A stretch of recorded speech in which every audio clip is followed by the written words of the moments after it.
Can you hear me now? How about now? Can you hear me now?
directors, President Walsh, faculty and staff, and our honored guests.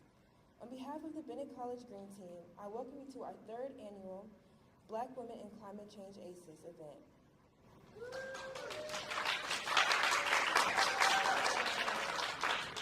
Thank you to those who are joining us today on Zoom Live. My name is Brooklyn Nichols, and I am the Senior Social Work Major from Charlotte, North Carolina, and I serve as this year's Green Team Project Manager and as Senior Parliamentarian for the 2023-2024 school year. Bennett's Green Team was founded in 2021 by 3 students and Dr. Hayes.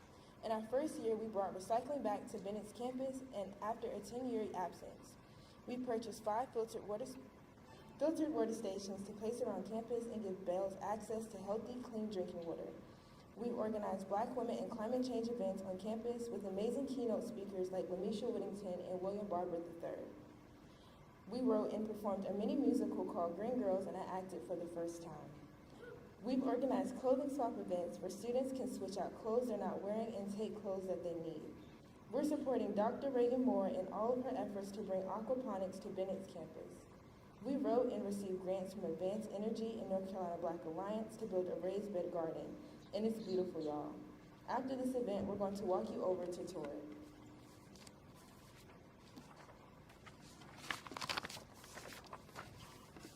In three academic years, the Green Team that started as 3 dedicated students, including our own Nevaeh Burley, has grown into a team of 10 powerful women.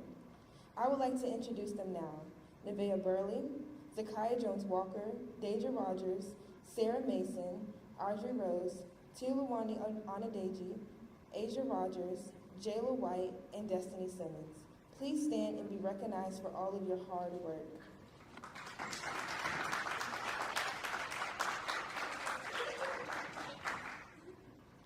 This year, we've got big dreams too. We're going to bring composting back to the CAV and address food waste. We're going to plant more trees on campus in honor of the 150th anniversary, and we're going to plant a beautiful garden in our new raised beds this spring. We will need your help. We've purchased more filtered water stations, and we're going to find partners to help us clean up the East Washington Street Bridge and create a beautiful mural and add a native plant landscaping there. The Green Team founding is grounded in the fact that climate change is real. Global warming disproportionately impacts people of color, and it's women of color who need to lead the way. That's what makes me so proud of the Green Team. We're working hard and making a difference. We invite you all to join us. For today's event, we're excited to welcome special guests from Guilford College and Winston-Salem State University for our environmental justice panel. We're excited to welcome. For today's event, we're excited to have our environmental justice panel discussion, and we're proud to welcome our keynote speaker, Dr. Sheena Sharon. Dr. Sharon is not only an assistant professor of chemistry, she spent 6 weeks in Tanzania this summer studying the impacts of climate change, and she'll be sharing her lessons learned with us today. At this time, please join me in welcoming our panelists to the stage from Bennett's College Green Team. And we also welcome our moderator, Sarah Mason. Thank you.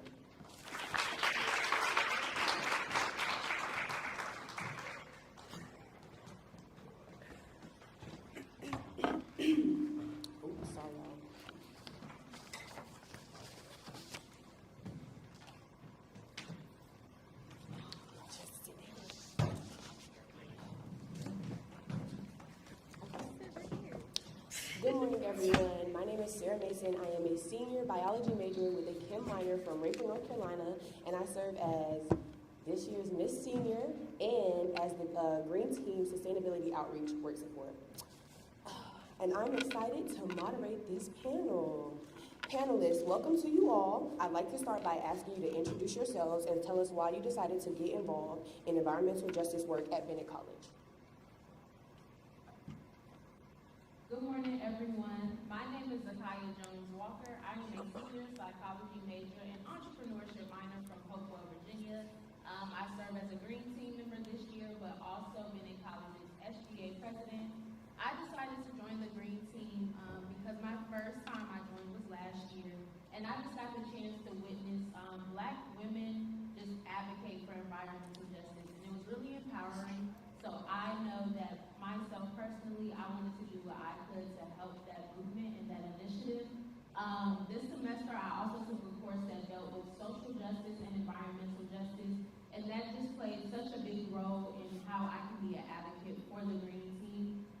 The projects that we do, they're also really life-changing. Like Brooklyn mentioned, we're working with waste and compost and the CAF and things like that. So I joined the Green Team because they have so many good things that they're trying to do for environmental justice.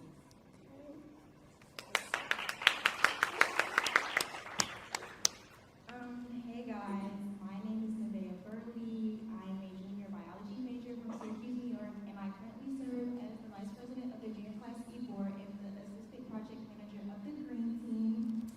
Yay! I decided to get involved in environmental justice work on campus because it really shifted my mind and made like a different aspect of what the world is. I wanted to make a change on campus. As you guys know, Bennett has been without recycling for 10 years. So being a part of something that's life-changing is actually phenomenal, and we're actually getting recognized for what we do. So.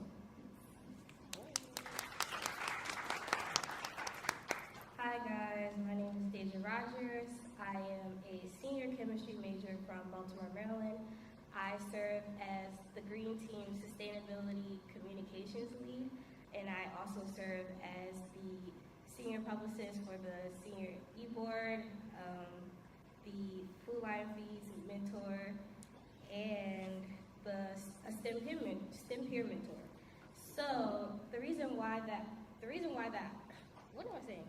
The reason that, that I joined the Green Team is because of Dr. Hayes.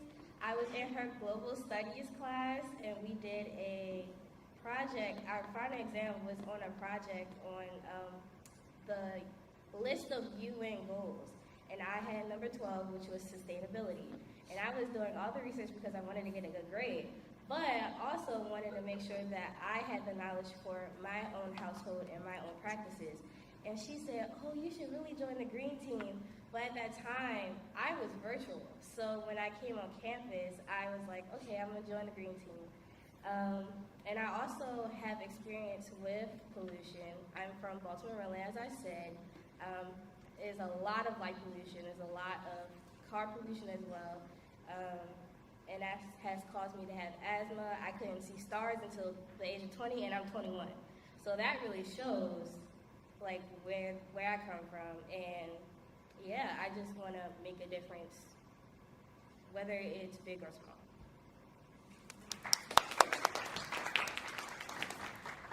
Hello, my name is A.C.E.S. Rogers. I'm a junior biology major from Chicago, Illinois. I serve as the gardening support for the Green Team, and I'm also the junior class treasurer. I decided to join the Green Team because I also took a course with Dr. Hayes on environmental justice and recycling, and it really educated me on what's going on in Greensboro and in the community, and what's the future of recycling and all the waste that we're putting out. And I just wanted to, be a part of the change, because the Green Team, they're doing something. So I want to do something.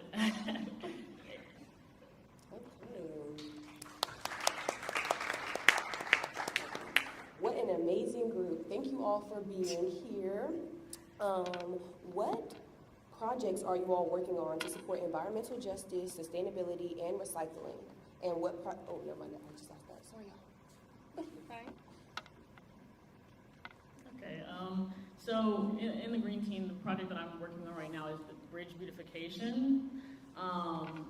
We're trying to create a mural on the bridge off of East Washington and Medley Street, just to show not only Bennett's legacy, but also the Green Team's efforts and the things they've done on campus. So yeah, we're working with the city, we're working with Norfolk Southern, and we're just trying to, make this happen and, make it a little more beautiful around here, for the bells.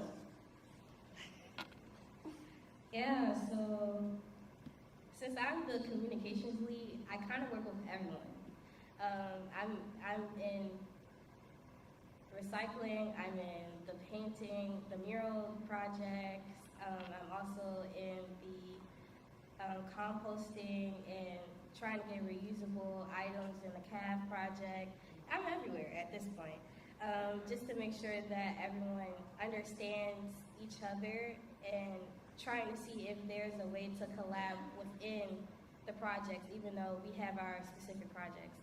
But I'm more specifically, or recently, in the recycling project, which I would like to talk to you guys about today. So, I know that you guys seen my post that I had submitted to the Bennett app, which has shown the importance of recycling, because as Nevaeh said, we didn't have it for 10 years.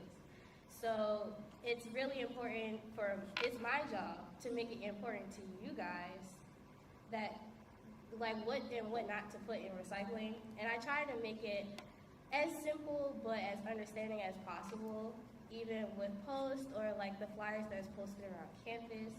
So that's basically what we're trying to do as the Green. Yeah, basically to piggyback off what Deja and Asia said, I'm the assistant project manager. So I'm intact with everything. Some major projects that we have worked on this year are the raised garden beds. They are actually done. So after the A.C.E.S with you guys, we will take a tour to the garden beds. Another project we have done this year are recycling promotion, as they said. If you're not playing about these recycling bins. You see recycling bins on campus, we did that. Make sure our recyclers stop on trash. And another project we are working on is trying to get a mural of East Washington Street and Dudley Street so we can recognize our great accomplishments that we did in our history and put it into a painting. So yeah. I did mention earlier, I serve as the campus recycling promotion and education lead, but one of the projects that I have been working specifically with is reducing, or hopefully at some point, fingers crossed, eliminating waste and compost within our cafe. So that has just been a matter of reaching out to the correct people, trying to get the people that we need to get to understand why we want to reduce compost and waste. So that has been a project within itself, but I really do hope that the Green Team can take it as far as we envision, because it'll definitely just cut back, on the amount of waste and compost that we have within the CAF. Another project that the Green Team is working on is assisting Dr. Moore with the aquaponics initiative that they have going on. And then one of the biggest things that Green Team hosts annually are clothing swaps. So we do these, number one, not to only create a bond between our sisters and within each other, but one of the biggest causes of global greenhouse gas emissions is apparel and footwear production. So it's responsible for about 4 to 8% of global greenhouse gas emissions. So we provide these clothing swaps just to at least tackle that locally, because one of our initiatives are Think Globally and Act Locally. So we host that, of course, for our sisters, and so, we can see, okay, I like this shirt, I like those pants, but also to work on combating something that is such a large and global issue within our community. Okay, thank you for your answers. Amazing answers, by the way. Research has shown that communities of color are disproportionately impacted by climate change. How does your work on campus address this disparity? So I'll start. And this may have been mentioned earlier, but when you all go around campus and you see those filtered water stations, the Green Team was responsible for bringing that onto campus. Black and brown communities are so disproportionately affected by environmental justice that it makes no sense. So a lot of those communities that may be within poverty or just black and brown communities, they tend to have lead in their water. So we propose those filtered water stations on campus just to provide us with clean just also to do something about the fact that Black and brown communities tend to not have clean water like they should. Another thing is that Black and brown communities are often in food deserts. If you go to just a neighborhood and you go around the community, there might be a gas station down the street, there's a McDonald's somewhere, down the road, or Church's Chicken or something like that. That is not healthy food. I don't know about y'all, but I would prefer to have, those fruits and those vegetables and things like that, or be able to make those home-cooked meals. But Black and brown communities are typically surrounded by those fast and processed foods. So we try to, educate people about that. And then the point of the raised garden beds is to provide our campus and provide our students with those fresh and homegrown fruits and vegetables and herbs and things like that. Communities of color, people of color often have less resources financially, healthcare-wise, and educational-wise. So here on campus, why make it harder for us to cope with the effect of climate change when we can make it easier? So here on campus, we are just trying to promote the easy way of coming together and making our resources available, making sure we have networking and,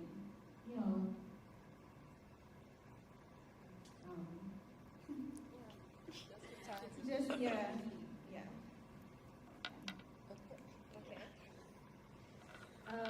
I would say that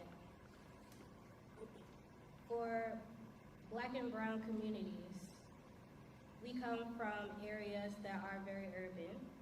As Zakiya said, that most of them are in food deserts, and I have come from one. There's a corner store everywhere. You walk down the block, there's a corner store.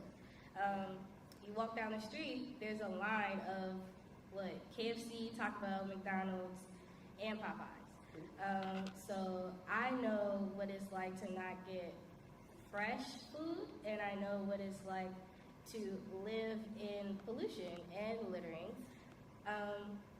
And I guess with the Green Team, it's also our job to make sure that the campus is beautified but also clean.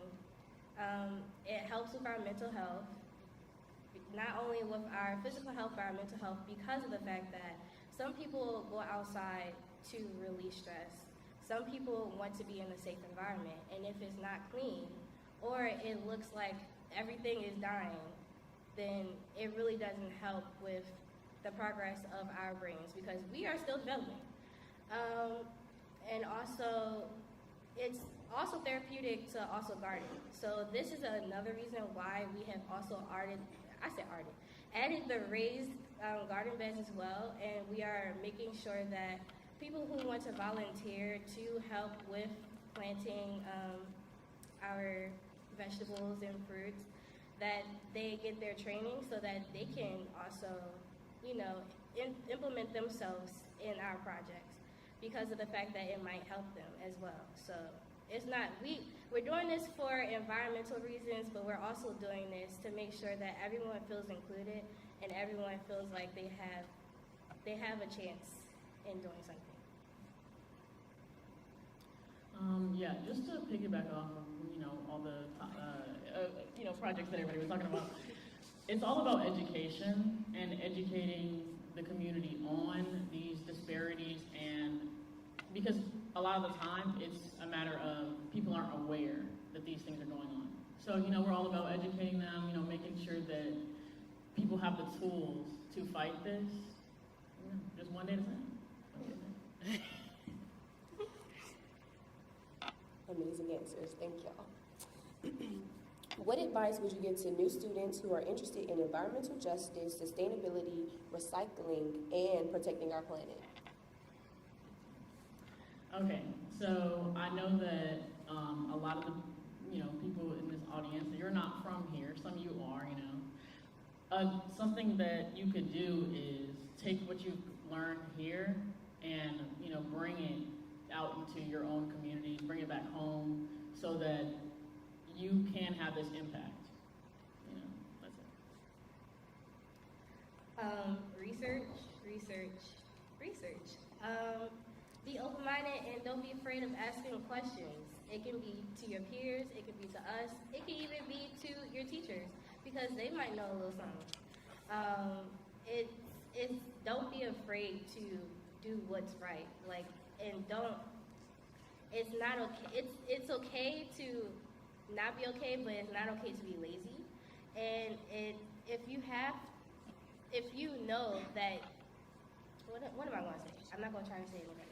If you know that what you're doing, if you want to do sustainability and recycling right, just research.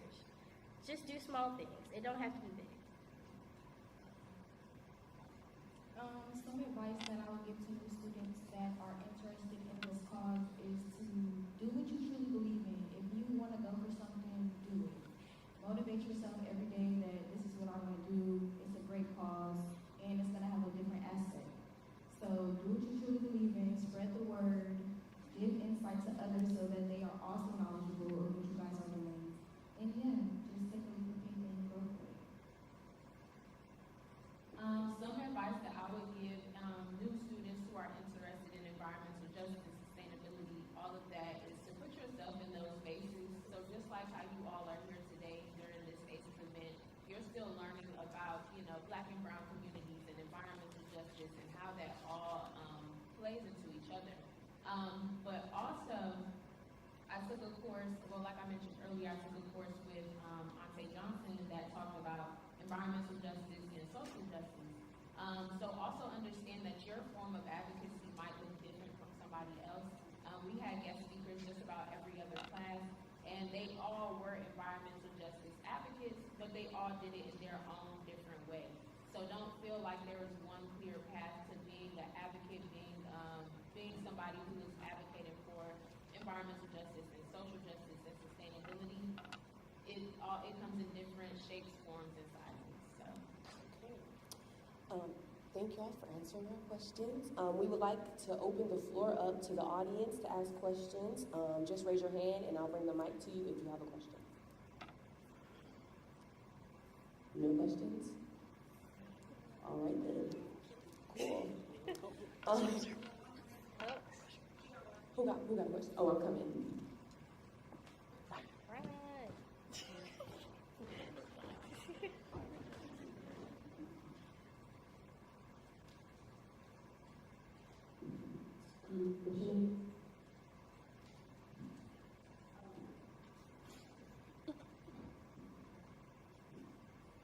My name is Shelby Logan. I'm a junior from Ohio. My major is business administration. My question is, Zakai, you spoke on how social justice and environmental justice is closely intertwined. Could you speak more about that? You said how social justice and environmental justice what? You were talking about how they were similar, or could you speak on more how they're like the same? Yeah. Well, social justice, I feel like is a broader umbrella of just like advocacy. So social justice could be anything like doing something within the community, environmental justice, saying like advocating for like reproductive rights. So social justice, in my opinion, means just like a larger umbrella. And then I feel like environmental justice does fall into that perspective. But just with the class that I keep mentioning because it was such a good class. But just with the class that I had, we did discuss environmental justice for the most part, but you could also, it was a social justice class. So social justice is just like a broader or wider umbrella for whatever form of advocacy or whatever you're interested in that falls under. Any more questions? Thank you for that question. Hi, I'm Lachey James. I'm an education studies major. I'm a senior, and I work in the library. I've worked there all 3 years I've been here, and we have a 3D section in the library. And if you guys don't come get those books, they will be thrown away. And I think that's just a waste of books. So I'm hosting on Halloween, the 31st, Wilbur Street, so you guys can come bring your old books that you're not reading anymore, and you can trade them for any other books that people bring or in our QT section. Flyers will be posted today. Thank you. Thank you. Any more questions?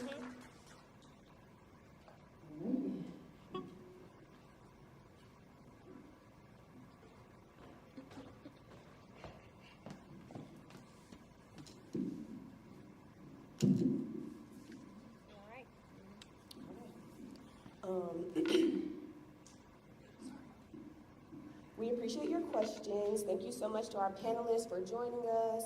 At this time, I'd like to invite Deja Rogers to introduce our keynote speaker.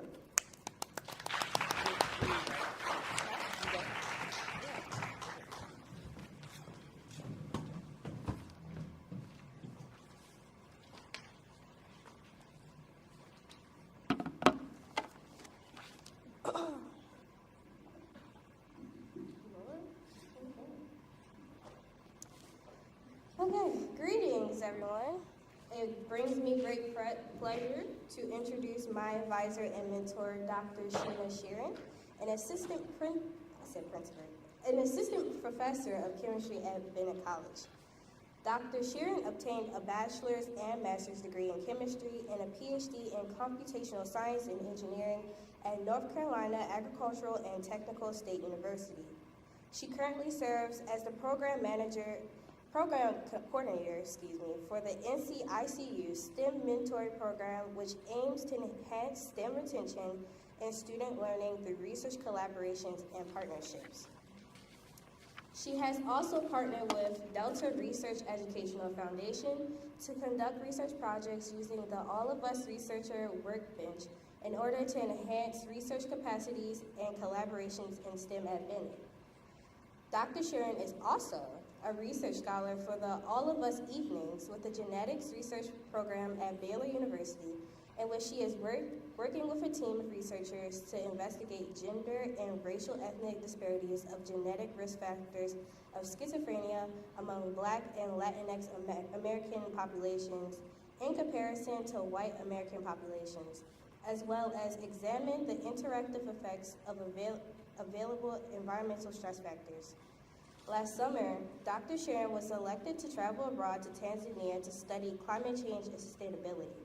With this knowledge, she plans to reimagine and enhance the chemistry curriculum to focus on topics related to climate change and environmental ethics and integrate field assignments that introduce and employ scientific methods for plausible and ethical research. Without further ado, join me in welcoming to the podium our keynote speaker, Dr. Sheena Sheeran.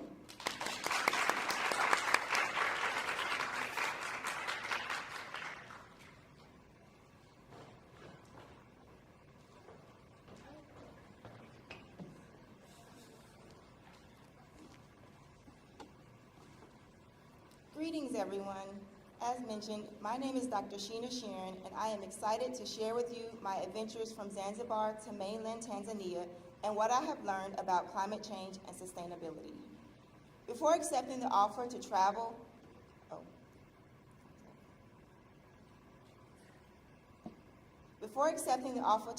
and study in Tanzania, I knew little about the country except that it was located somewhere in Africa. Hence, I began to do research about its geography, language, and culture. I learned that Tanzania is the largest country located in the southern hemisphere in eastern Africa. It borders Uganda to the north, Kenya to the northeast, the Indian Ocean to the east, Mozambique and Malawi to the south, Zambia to the southwest, and Rwanda, Burundi, and the Democratic Republic of the Congo to the west. I was very excited to learn that I would travel to Zanzibar, located off of the coast of East Africa, as well as travel through mainland to Mount Kilimanjaro, Africa's highest mountain, located in the northeastern part of Tanzania.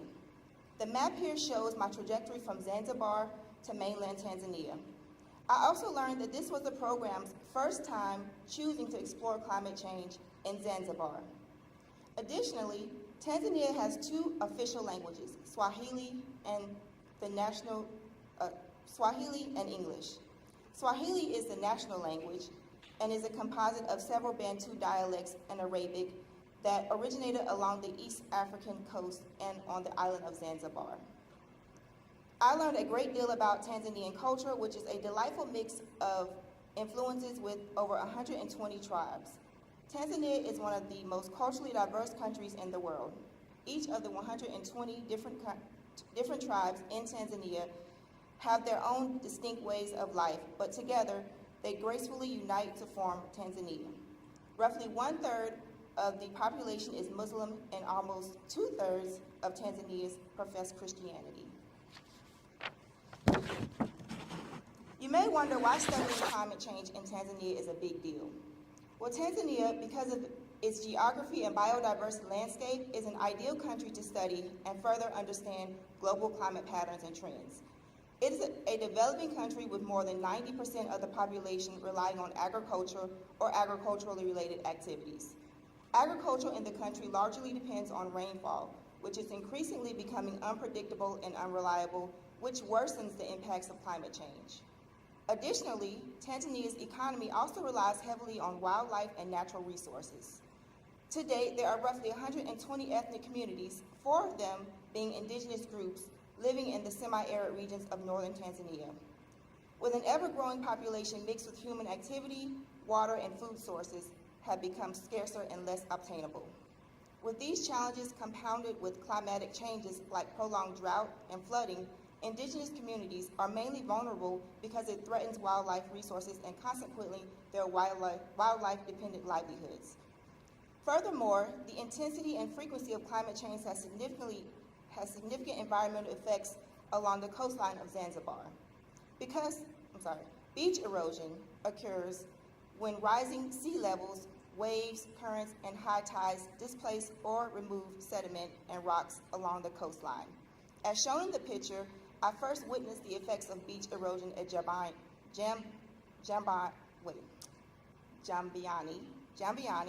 which is located on the southeast coast of the island located just south of Paje. The consequences of climate change have led coastal people of Zanzibar to employ adaptation strategies to protect their establishments, crops, and ecosystems.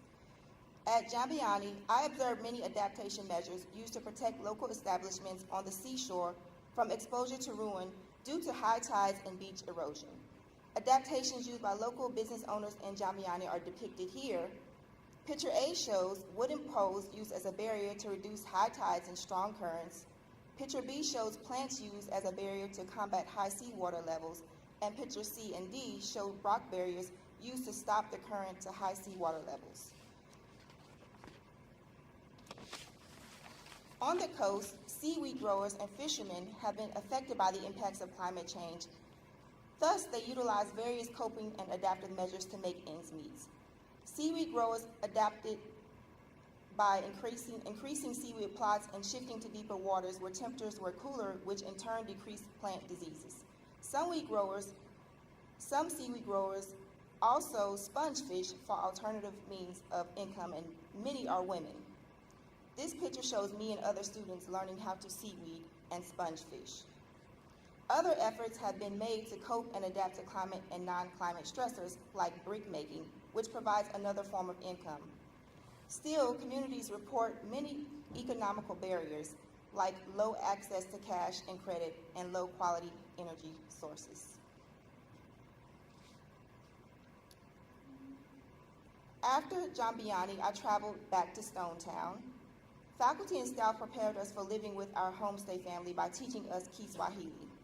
I learned basic phrases like habari, which means how are you, and nzuri, which in response means I am good. During my homestay, which was for a duration of 10 days, I encountered a Muslim family comprised of a husband, a wife, 6 children, 2 sons, and 4 daughters. The husband was usually away at work. The 2 sons, ages 18 and 24, stayed at home. 2 of the daughters were away at college while one lived with her husband in another community and the other in high school. I bonded with all children in the home. My homestay mom and I bonded a lot because we both like zombie shows and movies. Her name is Shadia. She operates a home decorating business from her home. Her home was beautiful inside and out, which you see in picture B. I was very fortunate to stay in such a nice home because some of my peers lived in mediocre conditions. On some evenings, we would spend time watching Netflix over dinner and tea. I really enjoyed the meals they prepared for breakfast and dinner. Tea, or chai, was also served for every meal, and it was very delectable. Shadia and I celebrated her birthday while eating cake, as you see in picture A. And for her birthday, one of her close friends made a chicken dish decorated with cucumbers that looked like flowers and carrots that spelled her name. They had 2 sweet cats depicted in picture C named Lily, the white cat, and Ash, the gray cat. During one of our conversations, Shadia asked if I was married and did I have kids. I answered no and no. She seemed very concerned and asked, "Do you want a family?" I said yes, but I'm not in a hurry. Then she asked my age, and I told her, and she looked even more surprised.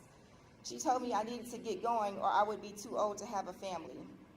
I was not at all offended by her statement because it is customary for women to marry young and become mothers. As a famous hadith of Muhammad states, that heaven lies under the feet of mothers. And like all traditional systems, Islam has honored the work of homemakers and mothers as being of the highest value. We traveled to Lake Natron and Guerrero, where we interviewed two indigenous tribes, the Maasai tribe, featured in picture A and B, and the Hazabe tribe, featured in picture C. And we asked them about how they perceive climate change and the strategies they had adopted in response to these changes. We conducted semi-structured interviews and focus groups using pens and recorders to record participant responses to the questions in our notebooks. The survey questions were initially translated to Swahili, then translated to Maasai or Hazabe language for the person being interviewed, and the answers were translated back into English for us to comprehend.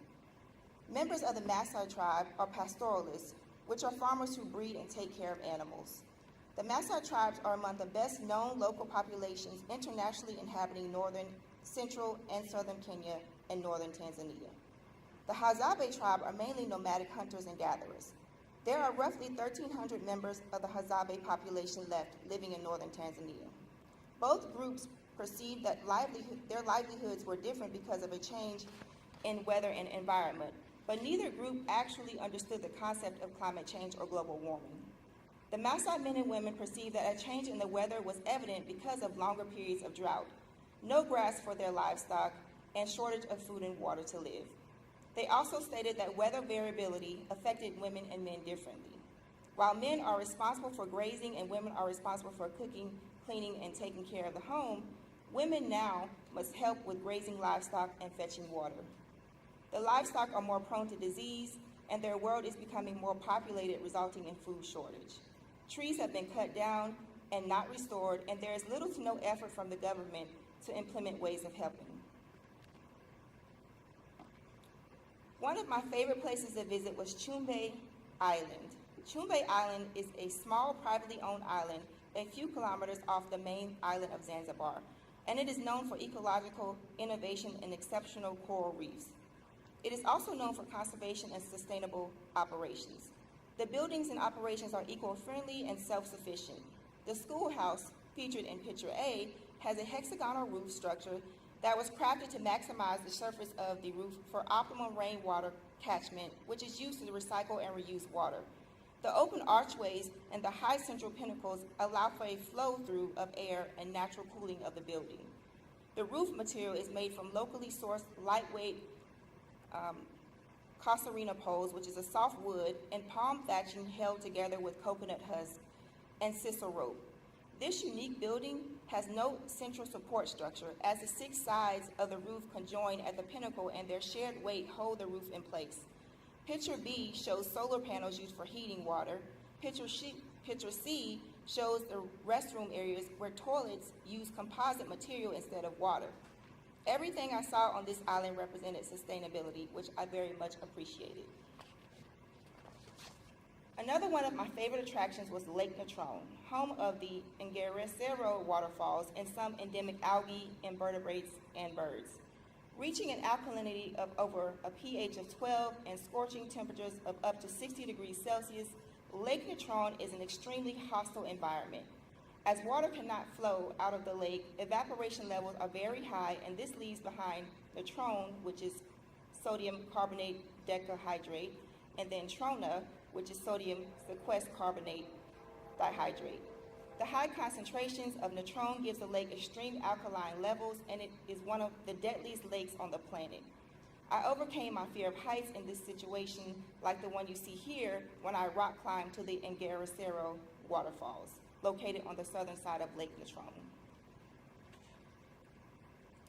My next excursion was a safari at the infamous crater located within the Ngorongoro Conservation Area, a protected region in Tanzania that comprises a large chunk of the southern Serengeti's short grass plains and the Ngorongoro highlands. The crater is thought to have formed about 2.5 million years ago when an active volcano cone collapsed inward after a massive eruption. The crater has earned a fabled reputation as one of Africa's most unique natural wonders, boasting a remarkable concentration of animals living in diverse habitats. As a unique fact about the Ngorongoro crater is that it is also a natural sanctuary for some of the densest populations of large mammals in Africa. As you see here, it encompasses elephants, zebras, giraffes, hippos, lions, and more. Due to its enclosed nature, the Ngorongoro crater has effectively formed its own ecosystem, preserving biodiversity and many large mammals from extinction. This trip impacted my life for the rest of my life in a good way. I pushed myself beyond limits that I did not think I could overcome, like my fear of heights or my fear of traveling alone across the entire Atlantic Ocean to a foreign place where I knew no one. In this picture, I rock climbed to the top of the Ansabaro Mountains. I tried new and different foods. I ate stewed octopus for the first time. I camped outside for 2 and 3 nights in a row a couple of times while visiting the mountains. Most importantly, I was able to experience a different country and culture for 6 full weeks. I learned that for Tanzanian farmers, pastoralists, hunters, and gatherers, their greatest joy and legacy is being able to continue their traditions and ways of living. For farmers and pastoralists, having cattle and livestock is wealth. To hunters and gatherers, like the Hazabe people, carrying on their ways of hunting and gathering and teaching their children their traditions is wealth. To fishermen, being able to catch and sell fish to provide for their families is their way of life, and it is wholesome and fulfilling. While some Americans deem money, stocks, and bonds and material things as wealth and riches, people in developing countries just want to multiply their families and sustain their traditional lifestyles. They want their posterity to live on. Although some communities in Tanzania have taken adaptive measures to mitigate the impacts of climate change to their best and to try their best to sustain their traditions, the urgent need to fill the gap of the existing adaptation deficit by means of proper policy making, strategy formulation, enough data collection, and proper distribution of funds is necessary in mitigation of climate change impacts. This requires collaboration from local, regional, and national government and other stakeholders. So how can we help? How can we evoke change right here, right now? Well, as Asia Rogers and Deja Rogers stated, education and research. In particular, one way is cultivating interdisciplinary in STEM. It's a vibe, and we need to get with the rhythm. With the knowledge, skill, and collaborative efforts of faculty, staff, and students, we can cultivate interdisciplinarity centered around the topics of climate change, environmental justice, health and disparity, politics and policy, socialism, sustainability, and more to empower and educate our students and ourselves to be world changers. I like authors Julie Klein and William Newell's definition, which states that interdisciplinarity is a process of answering a question, solving a problem, or addressing a topic that is too broad or complex to be dealt with adequately by a single discipline or profession. Julie goes on to say that the creation of the hybrid interdisciplinary specializations also marks another shift in boundaries towards more of a problem-centered and competence-based structures.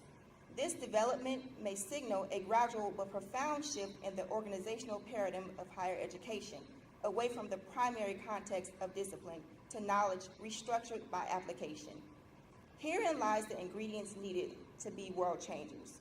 World changers like the members of the Green Team who utilize their influence through education and action in promoting recycling, environmental justice, and sustainability on our campus. Their phenomenal efforts to make Bennett College campus healthier and environmentally friendly has been an inspiration to me. Their hard work has opened a segue for me, for faculty and staff to be a part of this green movement, to use our knowledge and influence to evoke change through the lenses of interdisciplinarity and education, to push beyond our boundaries and get into this rhythm. So with that said, Asante Sana, thank you very much, Green Team, for all of your efforts and hard work.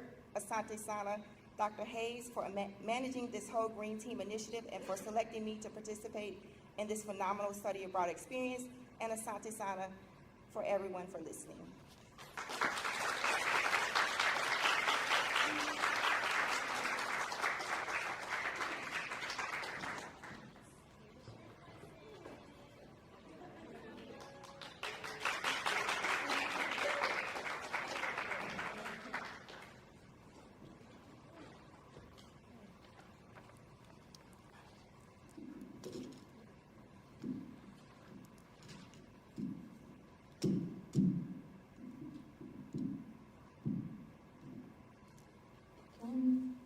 Okay. Good morning, Bennett sisters, faculty and staff, and distinguished guests. My name is Jayla White, a graduating senior, biology major, psychology minor from Washington, D.C. I chose to join the Green Team this year because I noticed all the amazing work that the members did this year. They were making our campus green and healthy again. I want to help those changes happen on campus as well. The Green Team is working towards getting rid of styrofoam and single-use plastic out of our cafeteria, composting food waste, hosting more Green Team events, to educate students on the importance of sustainability and recycling across campus, working with the aquaponics team, and much more. Did you know that before Bennett College received recycling bins 3 years ago, we were without them for 10 years because people were putting trash in recycling bins? Isn't that something? To hear that news was very heartbreaking. We worked so hard to bring recycling back to Bennett, and let's recycle so we can keep it. We deserve to live in a community that is clean and has access to recycling. I serve as the gardening lead for the Green Team, and I'm excited for this spring. We're going to plant vegetables, flowers, and herbs in the 14-bed garden, and we're going to need your help. Imagine all the healthy, fresh, organic food we can grow together. Imagine making salads with cucumbers and tomatoes that we can all grow.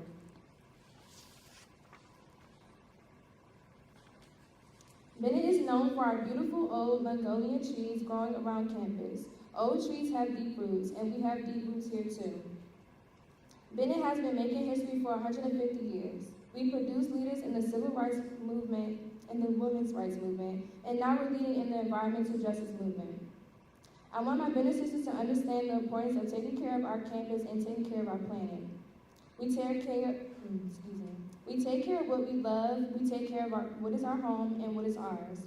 Our planet is struggling, global warming, deforestation, pollution, species of plants and animals gone forever. Wildfires, historic floods, hurricanes, and storms, and consumerism. It's a lot. It feels overwhelming sometimes. I want us to all be aware of what's happening on this planet and within our communities, and I want us to all feel empowered to help. To the freshmen and the sophomores, we need you to join the Green Team. We have 8 seniors who will be graduating in May, and there is so much that we can all do. I call on my Bennett sisters, the community, and others to support the Green Team's work and learn to recycle properly. Recycle your roots, they run deep. Thank you.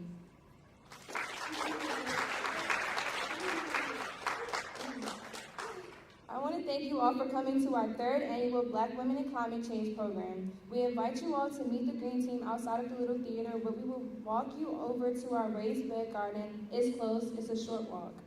You are now in the hands of the marshals. Thank you. Thank you guys.